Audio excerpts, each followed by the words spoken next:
What most people don't realize about being insecure is that it's actually a mindset. It's a state of being. It's a low frequency that you can get stuck at if you don't know how to transcend that mindset or that frequency. And so in this video, I'm going to be talking about the 6 major mindsets that keep you insecure so you can elevate yourself outside of insecurity and into your natural birthright of being self-confident with high self-worth and high standards for yourself and for your life. So let's get right into the first mindset trap that keeps you in insecurity. It's probably one of the most common, and it's the lack of self-acceptance. You're probably like, Justin, lack of self-acceptance. I've heard that before, blah, blah, blah. Let me explain to you what that truly means and the implications that that has on your life, because it might be a lot more than you realize right now. I know during my personal growth journey, it certainly was as well. Now, what happens when you have these parts of you, usually your flaws, maybe for me, it was my physical flaws or my perceived physical flaws, but for you, it can be anything that you are insecure about. What happens is there's a lack of self-acceptance around that part of you. And when you do not accept these parts of you, what happens on a very unconscious level is you start seeking for that acceptance from other people, from the external world. Your whole life becomes about getting acceptance from the external world, receiving that external acceptance that you can't give to yourself. Everything from the most obvious, like the people that you date or the people you surround yourself around and your friends, to your job and what you do every day and what you eventually do with your life, all revolves around avoiding these parts of you that you do not accept, or being attracted to people and circumstances that accept those parts for you. Now, the second trap flows perfectly from the first one because it's caring too much about other people's opinions. These go hand in hand because when you are seeking for external acceptance from other people, then you care too much about other people's opinions because you're looking for this acceptance from the outside world instead of going within and giving yourself that self-acceptance yourself. Now, let me be clear here, because I'm not saying to shut out other people's opinions, any constructive criticism, or any kind of support from other people who are truly trying to help you, because we are human. We need a support system both within ourselves and externally. But when you obsess over what other people think, specifically from people who are outside of your main support system, specifically people who maybe are trying to intentionally hurt you with their opposing opinions or imposing opinions, when you give too much power over to these people, then you are keeping yourself in insecurity because you're not giving yourself this power. If you want to go further on the subject about caring too much about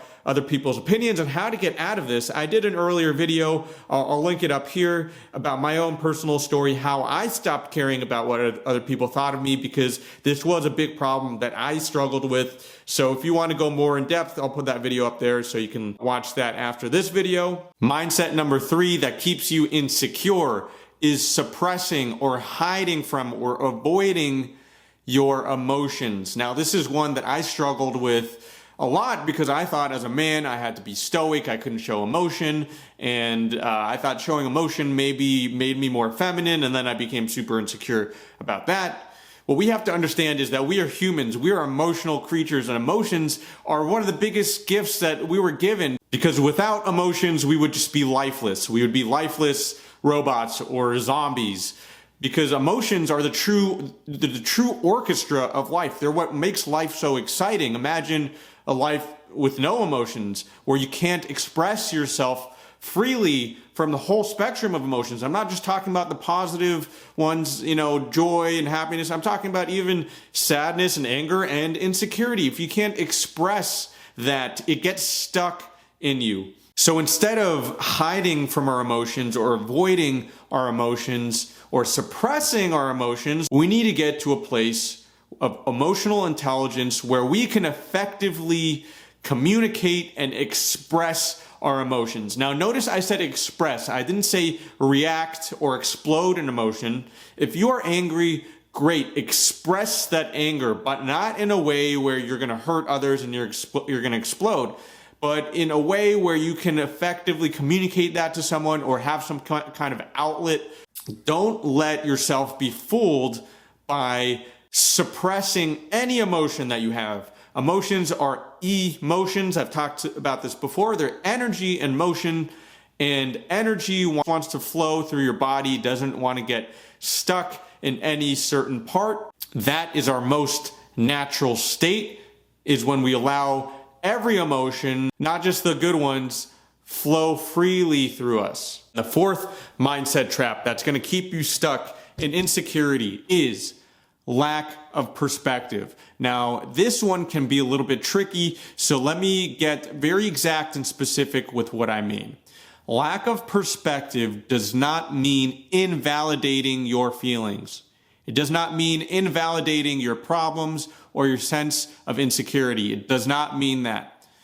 With that said, what it does mean is putting your problems in perspective with the rest of the world. What helped me was realizing that, yes, I have these problems, I have these insecurities, but it's almost a luxury to have these problems, that I call them, because there are people outside of my bubble with real problems, people with serious traumas, people with serious handicaps and diseases and living in poverty. So again, I don't mean to invalidate your own feelings, and that is not the point. Do not invalidate the way you feel, because the way you feel is the way you feel depending on your life circumstances and what's happened to you.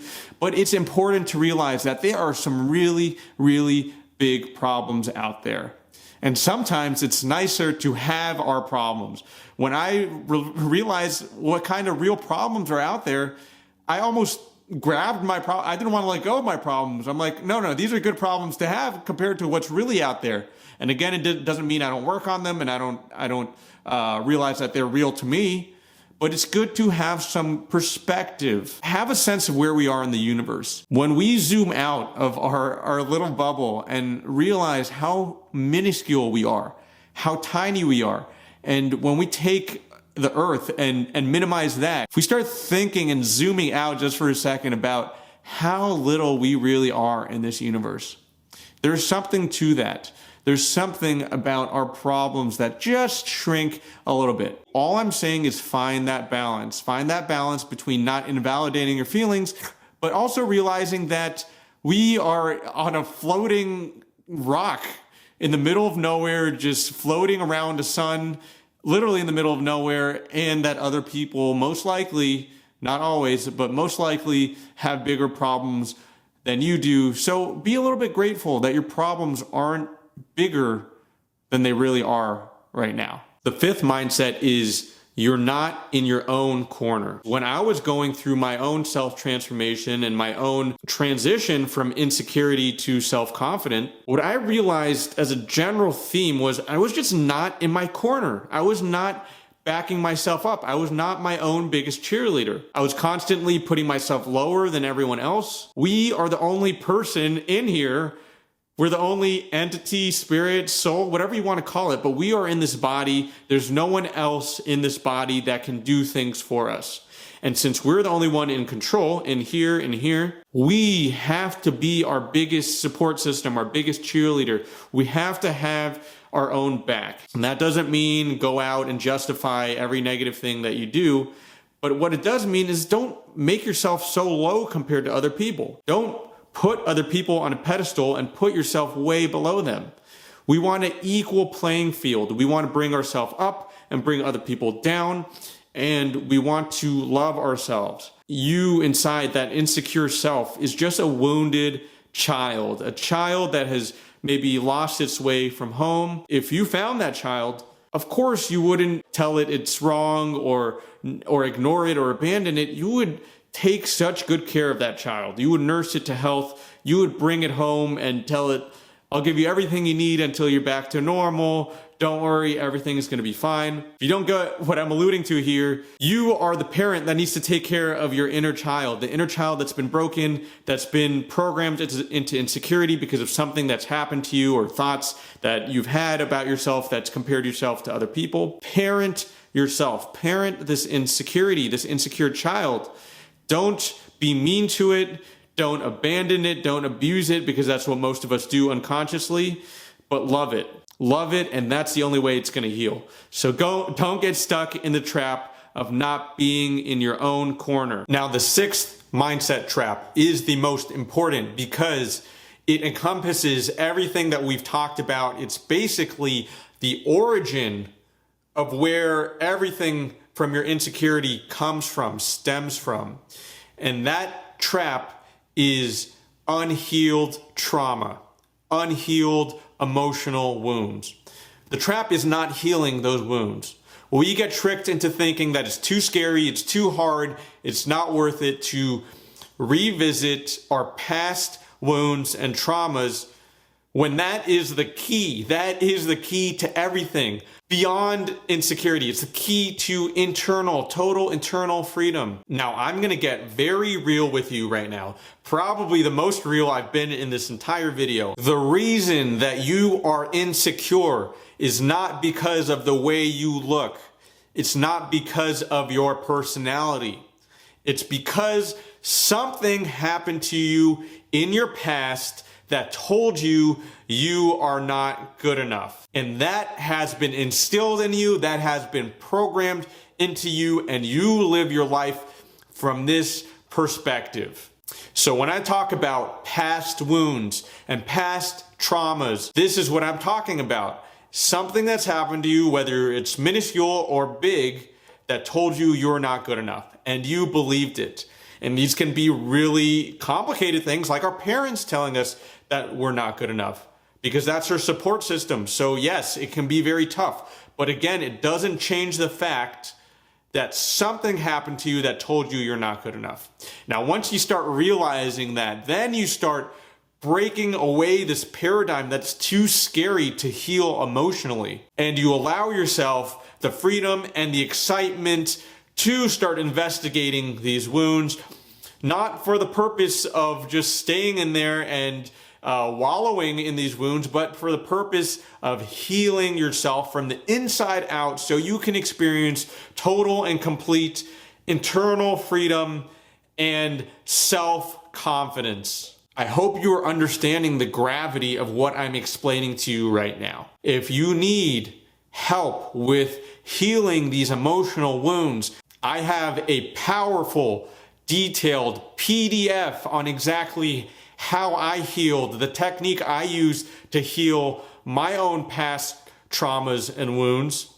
I have that for free. It's 6 pages. You could download it in the description box below, and it'll get right into the technique that you can use to heal yourself completely. I'm not going to explain that in this video, but realize the trap that not visiting these wounds is keeping you in. I hope this video was valuable to you and you felt the impact of my words in this one. Please take just 2 seconds to support me in my work by hitting the like button and subscribing to my channel. Thank you so much for watching, and I'll see you in the next video.